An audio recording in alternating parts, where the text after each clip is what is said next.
Inchcape rock कविता Robert Saudi द्वारा लिखी गई है और यह एक नैतिक कहानी है जिसमें एक दुष्ट समुद्री लुटेरे सर राल्फ द रोवर की कहानी बताई गई है। कविता की शुरुआत में हमें एक खतरनाक चट्टान इंचकेप रॉक के बारे में बताया गया है जो समुद्र में स्थित है और जहाज़ों के लिए बहुत बड़ा खतरा बन सकता है।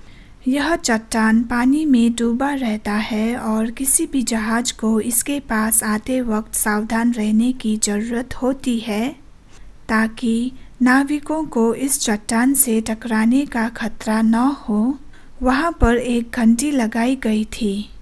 यह घंटी समुद्र के उथल-पुथल होने पर बजती थी और जहाज़ों को चेतावनी देती थी कि वे इस खतरनाक चट्टान से दूर रहें।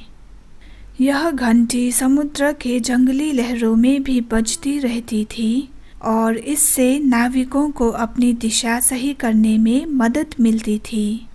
घंटी की आवाज़ के कारण यह चट्टान समुद्र में यात्रा करने वालों के लिए एक जीवनदायिनी संकेत थी।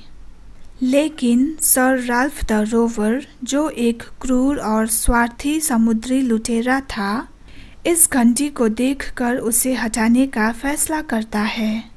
वह न केवल यह जानता है कि इस घंटी का उद्देश्य दूसरों की मदद करना है, बल्कि उसे यह भी पता था कि जब यह घंटी नहीं होगी तो नाविकों को खतरे का संकेत नहीं मिलेगा। इसलिए उसने घंटी को काटकर समुद्र में फेंक दिया ताकि अब कोई भी जहाज उसके खतरनाक इंचकेप रॉक के पास आते वक्त सचेत न हो पाए।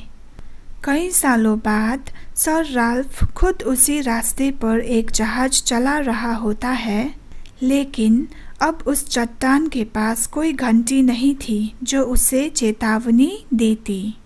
इसके कारण सर राल्फ का जहाज इंचकेप रॉक से टकरा जाता है और डूब जाता है।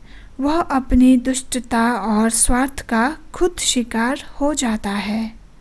कविता का अंत एक नैतिक शिक्षा के साथ होता है जिसमें यह कहा गया है कि जो तुम दूसरों के साथ करते हो वही तुम्हारे साथ वापस आता है।